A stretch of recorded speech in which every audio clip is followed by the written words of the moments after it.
안녕하세요. 올해 36살이 된 예비 신부입니다. 3달 뒤에 있을 결혼식을 준비하느라 요즘은 하루하루가 참 빠르게 지나가고 있는 것 같아요. 전염병이 끝나면 결혼식을 올려야 하나 했지만 저희가 우여곡절 끝에 결혼을 승낙받아서 이번 연도 안에 하기로 마음 먹었죠. 이렇게 시간을 내서 사연을 올리는 이유는 제가 겪은 기막힌 사연을 여러분과 함께 나누고 싶어서입니다. 퇴근을 하고 지하철 안에서 사연 영상을 들으면서 용기를 가지게 되었죠. 얼마 전에 일어난 일이고 이 일 덕분에 저와 남자친구는 양가의 축복을 받으며 결혼식을 할 수 있게 되었어요. 이 일이 아니었더라면 저는 행복한 날들을 보내고 있지 않았겠죠. 예비 신랑 집안은 시 조부모님부터 시부까지 대법관 출신이시며 예비 신랑 역시 현재는 변호사를 하고 있습니다. 반면 저는 평범한 회사 기획팀에서 일하는 대리였죠. 예비 신랑이 변호사 시험 준비를 하기 전부터 연인 관계였는데 꽤 오랫동안 연인 사이로 지내왔기 때문에 서로에게 당연히 결혼 상대가 될 거라고 믿으며 지내왔습니다. 대학교 때 동아리에서 알게 된 사이였고 첫눈에 서로 호감을 가졌었죠. 연락처를 먼저 딴 건 저였지만 사귀자고 말한 건 예비 신랑이었어요. 연애를 하면서 서로 너무 잘 맞아서 그렇게 8년의 연애를 했습니다. 하지만 예비 신랑이 변호사 시험을 합격하고 난 후 하나둘 새로운 사실을 알게 되었네요.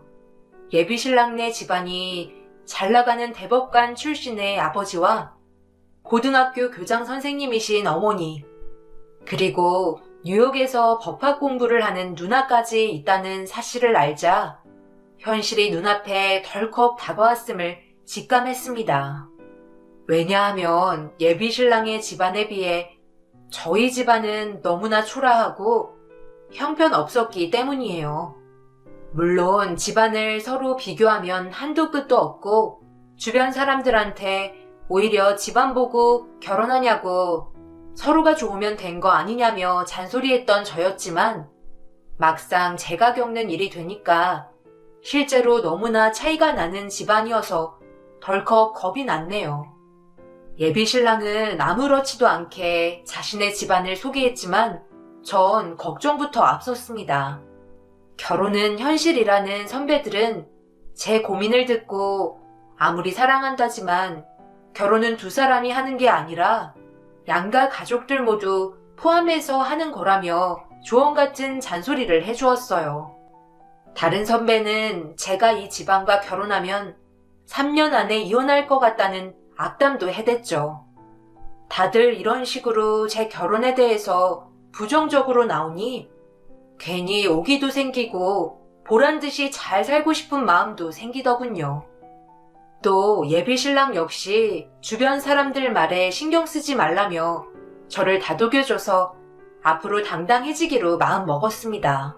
그렇게 마음 먹고 나니 한결 마음이 편해지더군요. 그리고 얼마 후 예비 신랑은 자신이 사는 오피스텔로 저를 부른 후 깜짝 프로포즈를 해줬죠. 그날은 잊을 수 없는 감동의 순간이 됐네요. 예비 신랑과 오붓한 시간을 보내고 있는데 갑자기 예상치 못하게 현관 비번 누르는 소리가 들리면서 난처한 상황에 예비 시모와 처음으로 마주치고 말았어요. 예비 시모는 거실에 앉아 있겠다 하며 자리를 피해 주셨지만 저와 예비 신랑은 잔뜩 주눅이 든 채 시모 앞에 섰습니다. 시모는 저의 존재를 처음 안 눈치였고 지금 상황에 대해서 설명을 하라며 다그치기 시작했어요. 엄마, 온다는 말도 없이 이렇게 갑자기 오시면 어떡해요? 제가 집에 없기라도 했으면 어쩌려고 한밤중에 오신 거예요? 아들 집에 내가 허락 받고 와야 하니? 네가 하도 맞선을 안 보겠다고 해서 그거 설득하려고 온 거잖아. 오늘은 왜 전화도 안 받는가 했더니 너 지금 이 상황이 다 뭐니? 여자친구인 거야? 엄마한테는 여자친구 없다고 했잖아. 안녕하세요, 어머님. 인사가 너무 늦었죠. 민수 씨와 결혼하기로 한 김은서입니다. 미리 인사드리고 했어야 하는데 저희 부모님도 최근에야 민수 씨를 소개받았어요. 이런 식으로 인사드리게 돼서 너무 죄송합니다. 뭐요? 결혼할 사이? 무슨 소리예요? 우리 민수는 앞으로 맞선 보고 결혼 상대를 찾을 건데 오늘 들은 이야기는 없던 일로 하자. 아버지 하시면 민수 너 당장 집 쫓겨나. 그냥 맞선 전에 잠깐 만나는 여자라고 할 테니까 당장 이 아가씨 정리해라. 엄마, 나 은서랑 절대 못 헤어져요. 나 같은 사람 성격 받아주는 건 은서밖에 없어. 엄마가 이렇게 반대할까 봐서 내가 말을 못한 거야. 은서랑 나랑 대학부터 만났고 벌써 8년이 지났어. 남들은 오래 사귀면 다들 질린다고 하는데 이상하게 나는 안 그래. 은서 없으면 나도 없어요. 그동안 엄마 아빠 하라는 대로 다 했잖아. 이번만은 제가 하고 싶은 거 할게요. 아주 뭘 했다고 큰 소리야? 우리가 하라는 게 네 인생에 걸림돌이 된 적 있어? 오히려 이렇게 변호사도 되고 사람들이 널 알아주고 얼마나 좋아? 그나저나 8년이나 여자친구가 있는 것도 모르고 도대체 무슨 정신이길래 그걸 숨겨? 아가씨, 어디 드러나 보죠. 그쪽 부모님은 뭐 하시는 분들이고 가족관계는 어떻게 돼요? 어머니는 수산물 시장에서 조그만 생선 가게 하시고요. 아버지는 몸이 불편하셔서 집에 계세요. 위로 오빠가 있는데 결혼해서 지금은 따로 살고 있고요. 어머님, 제가 민수 씨보다 많이 부족한 건 사실이지만 정말 민수 씨 아끼고 사랑해요. 잠시만. 어머니가 생선 가게 하신다고? 내가 잘못 들은 거 아니지? 우리는 생선도 잘 안 먹는데. 나는 오늘 아가씨 못 본 거예요. 앞으로도 안 볼 거고. 도대체 이해를 할 수가 없네. 뭘 잘났다고 우리 민수를 8년이나 붙잡고 있었어요. 그 정도로 붙잡고 있었으면 그만 민수 놔줘요. 사랑한다면 그럼 사랑하는 사람 앞길 생각해서 놔줘야지. 내가 이렇게 부탁할게. 엄마, 그게 무슨 말이에요? 8년 동안 붙잡은 건 나지. 은서가 아니에요. 은서는 아무 죄도 없으니까 나랑 이야기해요. 민수 씨 집안에서 저와의 결혼에 대해 반대할 거라고는 어느 정도 예상하고 있었던 터라 크게 충격받지는 않았어요. 단지 앞으로 이 일을 어떻게 극복해 나가야 할지 막막했습니다. 민수 씨는 살면서 부모님 말씀을 단 한 번도 어긴 적이 없었고 변호사라는 직업도 할아버지와 아버님이 가셨던 길이었기 때문에 당연히 자신도 그 길을 가야 하는 줄 알았다고 했어요. 그런 민수 씨의 지난 날이 너무나 안타까웠고 불쌍했습니다. 민수 씨를 진심으로 사랑했기 때문에 부모님이 하라고 시키는 일이 아닌 본인이 좋아서 하는 일을 했으면 하고 생각했던 적이 있었죠. 그렇지만 민수 씨는 한 번도 자신이 뭘 좋아하는지 생각해 본 적이 없었고 항상 부모님이 하라는 것만 했다고 하더군요. 그러다 대학 때 저와 만남을 하며 그렇게 연인 사이로 지냈었습니다. 민수 씨는 점점 오랜 기간 함께 해오면서 단 한 가지 확실하게 들었던 생각은 저와의 결혼에 대한 거라고 했는데 이번만큼은 부모님의 의견을 거스르는 한이 있더라도 이 결혼을 밀어붙이겠다고 말해 주었네요. 고마우면서도 한편으로는 너무나 걱정이 되었습니다. 그렇게 예비 시모가 다녀간 후 한동안은 별 문제 없이 지나가는 듯 보였어요. 민수 씨는 조만간 부모님께 제 존재를 말하겠으니 조금만 기다려달라고 해서 저는 그런 민수 씨를 믿고 기다렸습니다. 그러던 어느 날 일을 하고 있는데 모르는 번호로 사진 하나가 날라왔는데 민수 씨가 다른 여자랑 함께 웃으며 식사를 하고 있는 모습의 사진 한 장이었습니다. 그리고 연달아 문자가 계속 날라오더니 문자 내용은 당장 헤어져. 안 그러면 너희 가족이 위험할 거야 라는 장난 같은 황당한 문자 내용이었고 뒤이어 계속 오는 문자를 봤는데 한 장의 사진이 뜨고 낯이 익은 장소였어요. 그 사진을 보자 소름이 돋고 말았습니다. 사진은 바로 수산물 시장에서 장사를 하고 있는 저희 엄마 사진이었어요. 너무 놀라서 모르는 번호로 당장 전화를 걸었는데 뜻밖의 목소리를 듣고 놀라 핸드폰을 떨어뜨리고 말았습니다. 당신 누구야? 지금 세상에 어느 때인데 이런 말도 안 되는 문자로 장난을 쳐. 내가 다 신고할 줄 알아? 인성하고는. 그러니까 너는 우리 민수랑 안 되는 거야. 감히 우리 집안을 넘봐? 내가 너네 엄마 시장까지 갔다 왔어. 아주 그런 지독한 생선 비린내는 처음 맡아본다. 그나마 내가 이 정도로 하는 거니까 양호한 거야. 우리 민수 아빠가 이 사실을 알면 너네 집은 아주 풍비박산이나. 민수가 이야기했는지 모르겠지만 우리 집안은 민수 아빠 말이 곧 법이야. 알겠니? 내가 경고하는데 그만 민수랑 헤어져라. 민수 아빠가 알게 되면 어떻게 해서든 너희 집안 법으로 다 싸잡아 엮을 수도 있다고. 안 그러면 모정이 얼마나 질긴 건지 보여줄 테니까 각오하라고. 너무나 억울하면서 심장이 쿵 내려앉는 기분이었습니다. 이렇게 치욕스러운 적은 태어나서 처음이었어요.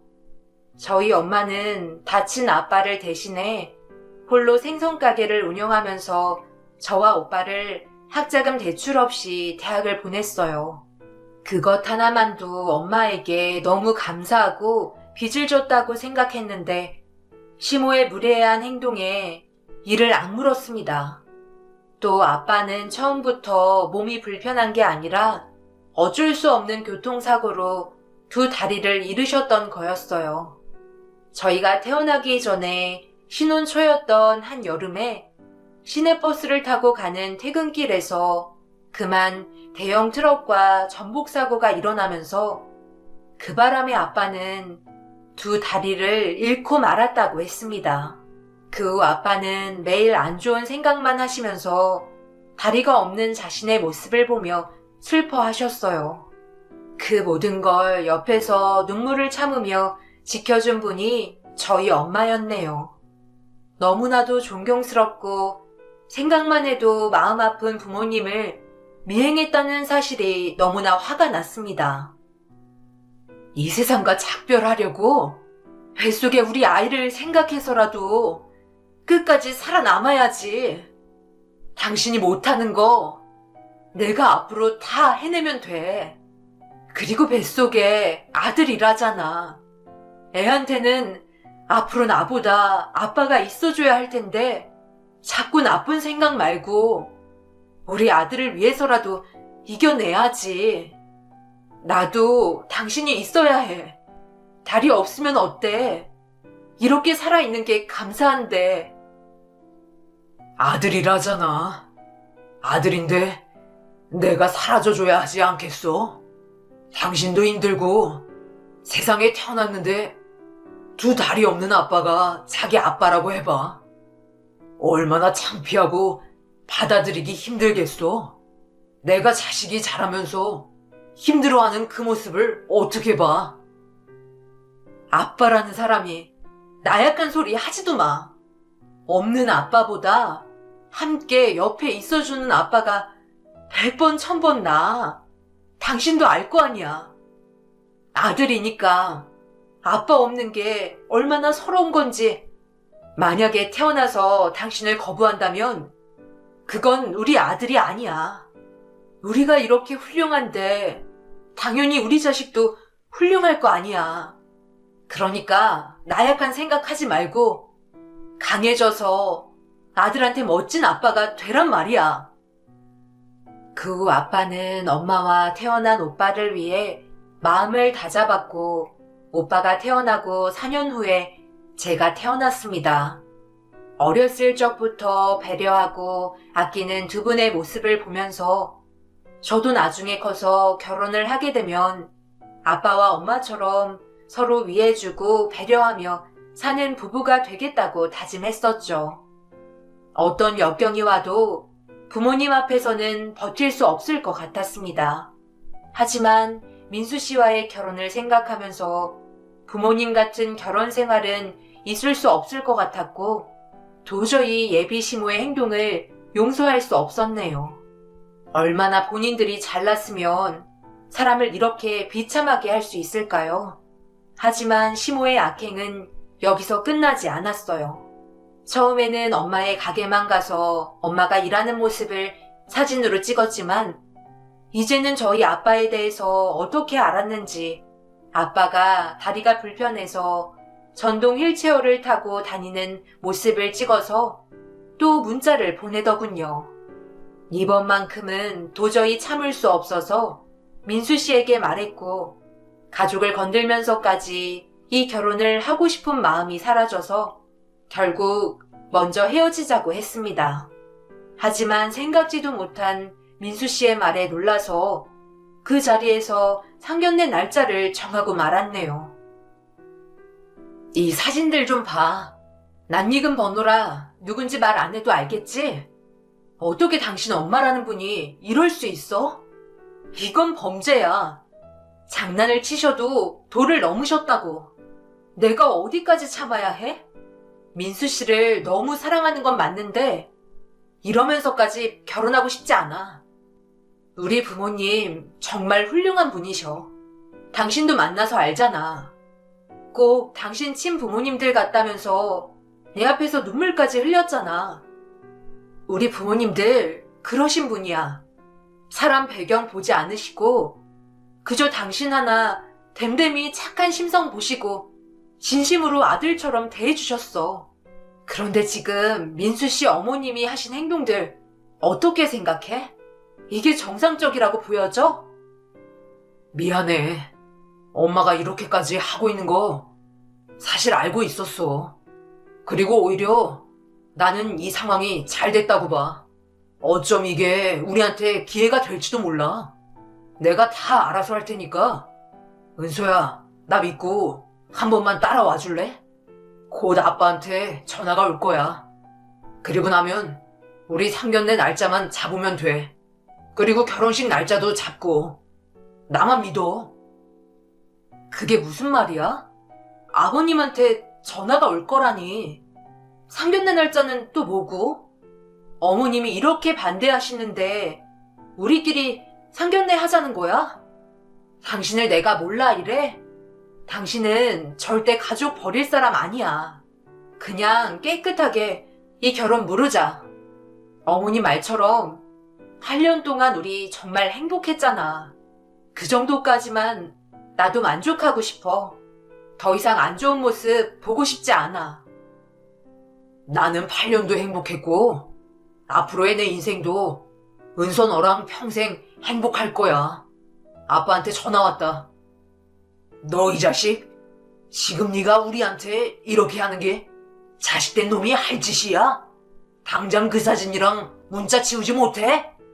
어떻게 아들이란 놈이 그걸 가지고 부모를 경찰에 신고한다는 말이 나와?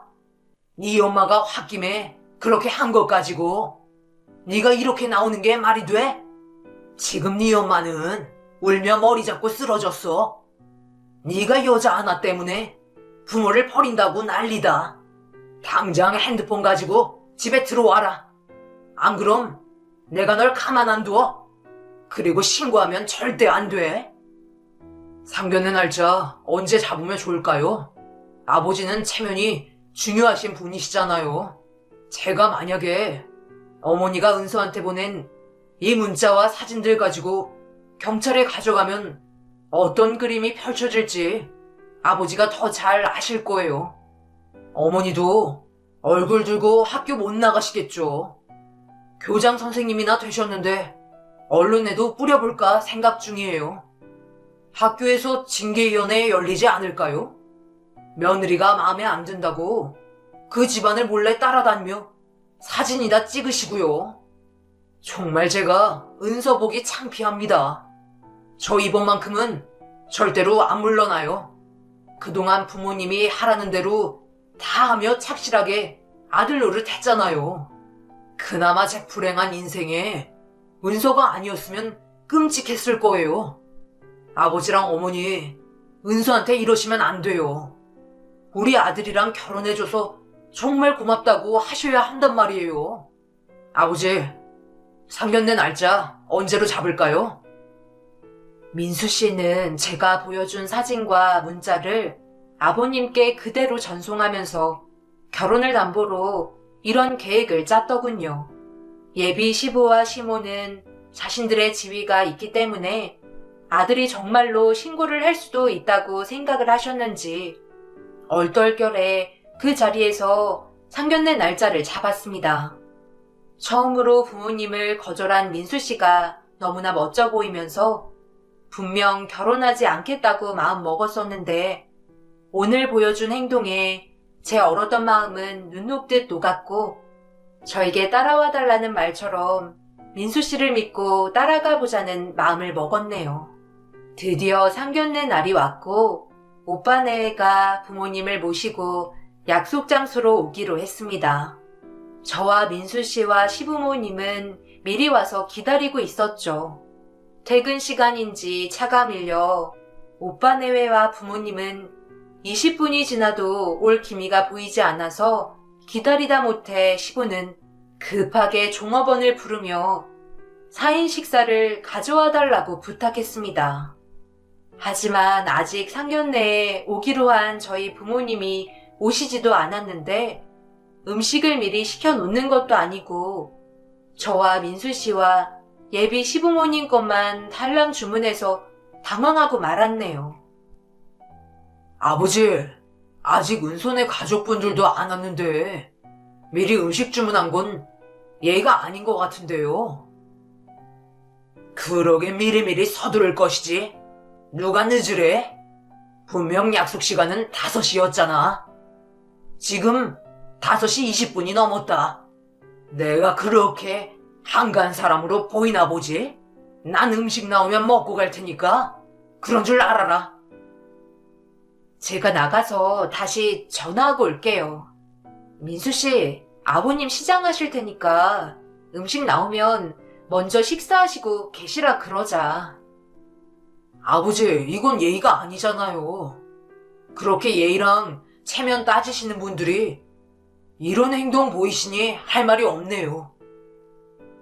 내가 아들만 아니면 당장 너를, 아이고, 내가 쟤를 10달 배 아파서 낳았다니 믿어지지가 않네. 너 정말 내 아들 민수 맞니? 어떻게 엄마가 그런 장난 좀 쳤다고 신고를 하겠다는 말이 나와? 세상에 아들 무서워서 무슨 말도 못하겠어. 시작은 어머니가 먼저 하셨잖아요. 은서 부모님들 정말 좋으신 분이세요. 분명 만나시면 아실 거예요. 로비에서 부모님과 오빠네를 기다리니 멀리서 오빠가 아빠의 전동 휠체어를 끌고 급하게 오는 모습이 보였습니다. 왜 이렇게 늦었냐며 오빠를 보자 안도의 한숨과 늦었다는 질책을 동시에 했네요. 오빠는 퇴근 시간과 겹치다 보니 늦었다며 미안해했습니다. 그런데 갑자기 아빠가 화장실이 급하다며 들렸다 가자고 하셔서 아빠와 오빠만 빼고 나머지 식구들을 데리고 식사 자리로 안내했어요.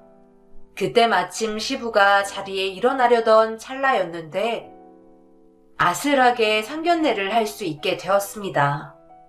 시부의 자리를 슬쩍 보자 이미 식사를 끝내고 나갈 채비를 하던 것 같아 보였네요. 뒤늦게 아빠와 오빠가 들어오니 민수 씨는 미리 음식을 시켰다며 저희 부모님께 양해를 구해줬어요. 종업원을 불러 남은 식구들의 음식을 주문했고 아버님은 화장실에 다녀오시겠다며 어색한지 자리를 비우셨네요. 저희 부모님은 시모에게 감사하다며 연신 고개를 숙이며 인사를 했으며 시모의 칭찬을 쏟아내기 바빴습니다.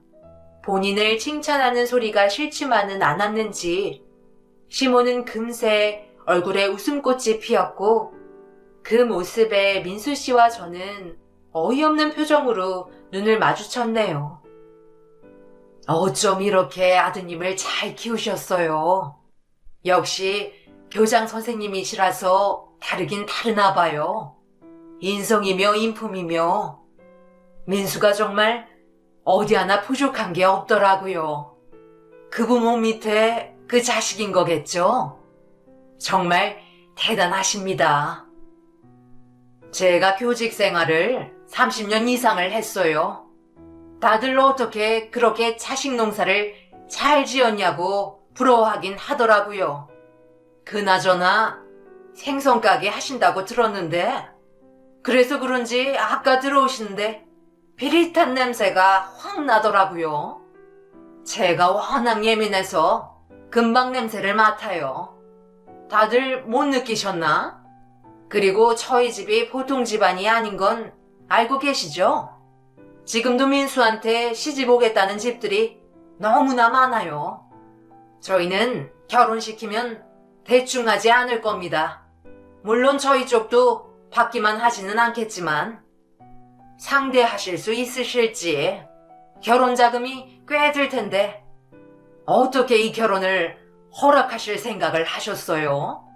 괜찮으시겠어요? 알죠. 그래도 우리 은서 시집 보낼 만큼은 충분히 벌어놨고요. 전 냄새 같은 건 못 맡았는데 정말 예민하신가 봐요. 사부인, 이야기하는 도중에 껴서 죄송합니다. 그런데 저희 집사람한테 사과하셔야겠네요. 저희 집사람 오늘 중요한 날이고 상견례라고 가게 문 안 열었습니다. 왜 그런 상처 주시는 말을 하시는 건지 이해는 못하겠지만 사과하십시오. 어머, 내가 왜 사과를 해요? 냄새가 난 걸 냄새 났다고 하는 건데 그리고 꼭 집어서 생선 냄새라고 안 했어요. 어디 남편 없는 사람은 서러워서 살겠나? 저한테 그렇게 노려보시면 어쩌실 건데요? 이래서 내가 결혼할 때 집안을 보는 거야. 민수야, 네 아빠 불러라. 네가 신고를 하든지 말든지 나 도저히 이 결혼 허락 못하겠다. 엄마가 좀 심하셨잖아요. 장모님께 사과드려요. 죄송합니다. 저희 엄마가 저한테 화가 난 걸 장모님께 푼 것 같아요. 내가 뭘 잘못해서 네가 저 사람들한테 고개를 숙여? 그리고 어디 틀린 말 했어요? 생선 장수한테 비릿한 냄새 나는 게 맞지 안 맞아? 그걸 꼭 맡아봐야 아냐고. 딱 봐도 행색으로 알겠구만. 어디 마트 나오셨나? 옷은 촌스럽게 그게 뭐야? 순간 아빠의 눈에서 분노가 차는 것을 느꼈고 이 상황을 말려야 할 것 같았습니다. 민수 씨가 시모를 데리고 밖으로 나가려는데 종업원이 음식을 가져오면서 뒤이어 시부가 등장해 종업원을 불러 세워 가져온 음식들을 다 물리자마자 시부가 바닥에 주저앉더니 갑자기 아빠의 전동 휠체어 앞에서 석고대죄를 하며 무릎을 꿇었습니다. 그리고 아빠 앞에 고개를 숙이는 게 아니겠어요? 아수라장이었던 루마는 일제히 침묵이 맴돌면서 무슨 상황인지 어리둥절해했죠. 시부가 대성통곡을 하며 아빠 앞에서 울기 시작하자 상견례의 침묵이 깨지고 말았네요. 그리고 주먹을 쥔 시부의 손을 자세히 보니 한 손에 아빠의 장애 복지 카드가 들려져 있었는데 한동안 울기만 한 시부는 아빠를 올려다보며 자기를 기억 못하겠냐고 물었고 아빠는 토끼 눈을 뜨며 왜 그러냐고 답했습니다. 그 한참을 또 우시는 시부를 울지 말라며 말린 건 시모의 목소리였네요. 당신 뭐 하는 짓이야? 당장 일어나. 이 사람들한테 왜 무릎을 꿇고 있어? 우리같이 잘난 집안이 뭐가 아쉬워서 이런 집안에 아들을 줘. 내가 민수한테 신고하든지 말든지 마음대로 하라 했어. 이 결혼 눈에 흙이 들어와도 내가 안 시킬 거야. 어차피 나 청년도 얼마 안 남았고 아들 덕에 30년 이상 지낸 교직 생활 먹칠 좀 당해보지 뭐. 당신은 좀 가만히 있어. 이게 다 당신 때문이잖아. 왜 민수를 자극시켜서 이런 꼴을 보이게 만들어? 아버지, 도대체 왜 그러시는 거예요? 갑자기 음식도 물으시고 주저앉아 울기만 하시니 이유를 알아야 이 상황이 이해가 가죠. 왜 은서 아버님 앞에 무릎 꿇고 계시는 건지 설명해 주세요. 은서 아버님이랑 아시는 사이세요? 알지. 한평생을 내가 마음에 품고 있었던 분이시다. 변호사 시험 준비하고 있을 때 아빠가 버스 사고를 당한 적이 있었어. 그 안에 은서 아버님도 승객으로 있었다. 사고가 난 날이 어두운 밤이었고 그래서 아마 날 기억 못하는 게 당연해. 그날 사고로 나는 달려오는 트럭에 몸이 반쯤 깔렸고 그걸 본 은서 아버님이 나를 빼내주셨어. 그런데 날 빼내자마자 트럭에 깔린 버스가 못 견디고 그대로 은서 아버님 다리 밑으로 무너진 거야. 그런데 너무 놀란 나머지 내 집만 챙기고 살려달라고 외치는 은서 아버님을 외면한 채 그 자리를 나왔다. 그때는 내가 너무 어렸고 철이 없었어. 변호사 시험 보는 것만도 벅차고 정신없었는데 사고 때문에 경찰서에 들락날락거리고 조사받아야 하는 게 먼저 떠오르더구나. 공부할 시간도 부족한데 언제 경찰서에 가고 그러겠어. 1분 1초가 아까운 시간 아니니 그 시간에 한자라도 더 봐야지. 그래서 무작정 그 사고 현장에서 제일 멀리 도망쳤다. 나중에 뉴스를 봤는데 다행히 사망자가 없어서 안도했지. 그리고 그날 내가 가져온 가방 안에 은서 아버님 지갑이 있었고 결혼 사진이 있더구나. 그 사진이며 은서 아버님 이름을 단 한 번도 잊은 적이 없었어. 김준덕. 내가 마음에 항상 빚을 지며 살았는데 내 생명의 은인을 여기서 만나다니 평생을 죄책감에 살았습니다. 그때 정말 죄송했어요. 제가 외면하지만 않았어도 그리고 빨리 신고만 했었어도 이런 모습은 아니었을 텐데 다 저 때문이고 미안합니다. 용서해 주세요. 예비 시부는 말이 끝나기도 전에 아빠의 전동 휠체어 바퀴를 붙잡고 펑펑 우셨습니다. 어찌나 서럽게 우는지 식당 점장이 와서 눈치를 줄 정도였네요. 엄마는 이제야 상황이 파악이 되셨는지 눈물을 보이며 예비 시부의 멱살을 잡아 흔들었습니다. 어떻게 사람이 살려달라고 외치는데 그걸 모른 척 하냐며 시부를 탓했고 차라리 신고라도 해주지 그랬냐며 원망 섞인 말을 했네요. 엄마의 원통한 마음이 저에게까지 전달이 되면서 시부가 너무나 미웠습니다. 그때 그런 모습을 한참을 말없이 보고만 있던 아빠가 드디어 입을 열었고 예상치도 못한 아빠의 말에 그 자리에 있던 모든 사람들은 놀라고 말았네요. 어떻게 큰할 일을 잊겠습니까? 저에게도 아직 생생하게 기억에 남네요. 그때 제가 구해낸 사람이 민수 아버님이라니 정말 놀랍네요. 만날 인연은 이렇게도 만나지는가 봅니다. 사실 민수가 저희 집으로 인사 온 날 알았습니다. 집안을 이야기하면서 아버님이 변호사 시절부터 대법관까지 되신 이야기며 민수가 살아온 이야기들을 들으면서 어쩜 버스 사고 때 내가 구해준 고시생이 민수 아버님일 수도 있겠다 의심만 했었네요. 그런데 아버지 성함을 묻자 확신에 찼습니다. 박행석이라는 세 글자를 저 역시 살면서 잊을 수 없는 이름이었어요. 살려달라고 외칠 때 내 말은 들은 척도 안 하고 버스 바닥에 흐트러져 있는 본인 책들만 주워 담느라 정신없었죠. 그때 책 위에 써져 있는 이름을 봤네요. 그리고 두 다리를 잃었고 박행석을 찾으려고도 했습니다. 나는 당신을 살려줬는데 어떻게 나를 버리고 갈 수 있는지 따져 물어보고 싶었어요. 그리고 당신 때문에 두 다리를 잃고만 내 모습을 보여주며 평생 죄책감에 살게 하고 싶었는데 이런 자리에서 만날 거라고는 꿈에도 몰랐네요. 그래도 다행입니다. 제가 구한 사람이 훌륭한 자리까지 올라갔던 사람이었다니 기쁘네요. 어차피 사고는 돌이킬 수 없는 일이었고 이미 원망과 미움은 예전에 다 떨쳐버렸습니다. 자식들 덕분에 이렇게 만났는데 서로 안아나 봅시다. 이제 나한테 미안해하지 말고 앞으로 자식들이 행복하게 살아가는 것만 보면 어떻겠습니까? 이런 게 운명 아니겠어요? 예비 시부는 아빠의 품에서 그동안 자신의 잘못을 뉘우치는 사람처럼 안겨 펑펑 울었습니다.